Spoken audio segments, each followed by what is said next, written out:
Bonjour à tous, aujourd'hui on va s'intéresser à une technologie qui pourrait complètement changer notre façon d'écrire et même notre rapport à l'avenir. Imaginez un instant que nos mots puissent devenir éternels. C'est de ça qu'il s'agit avec le digilaser et le lastyle. La question est posée. Et si nos mots pouvaient survivre au soleil? C'est fou quand on y pense, non? On ne parle pas juste de résister au temps, mais à de véritables cataclysmes cosmiques.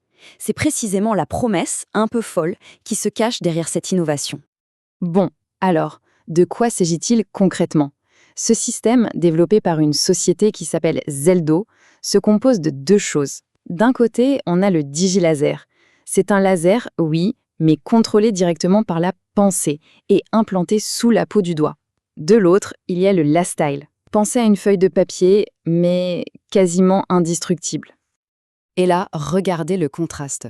C'est juste énorme. D'un côté, nos données numériques actuelles, on a l'impression que c'est permanent, mais en réalité, c'est incroyablement fragile. Un bug, un virus, et tout peut disparaître. Et de l'autre, le lastyle. Lui, il est conçu pour survivre à une explosion nucléaire, et tout ça, sans électricité, sans serveur, c'est un changement total de paradigme. Alors, la grande question, c'est comment est-ce que ça marche? Comment une simple pensée peut-elle se transformer en une trace gravée pour l'éternité? Eh bien, le mécanisme est tout aussi fascinant que l'idée de base. Le principe, c'est un peu de la science-fiction devenue réalité.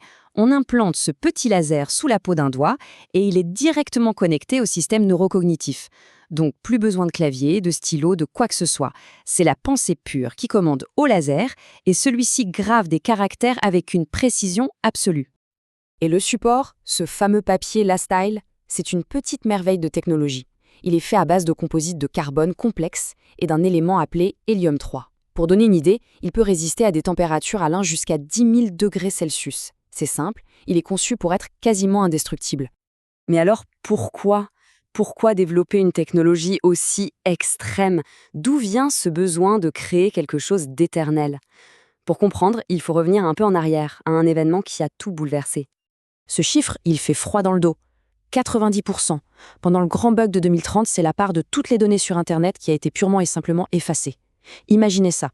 Des bibliothèques, de l'art, des archives, volatilisées. C'est ce traumatisme numérique qui est à l'origine de tout. Cette chronologie le montre bien. En 2030, le virus russe et le grand bug anéantissent le cloud. Dans les années qui suivent, 80% des ordinateurs deviennent obsolètes. C'est le chaos. Le digilaser, c'est la réponse directe à cette catastrophe, la promesse que ça n'arrivera plus jamais. Et l'inventeur, Ronan Dindron, avait une vision qui allait encore plus loin. Il ne voulait pas seulement préserver notre savoir pour nous, pour les générations futures, mais carrément figer nos connaissances comme une capsule temporelle pour d'éventuels extraterrestres qui passeraient par là dans 1 million d'années.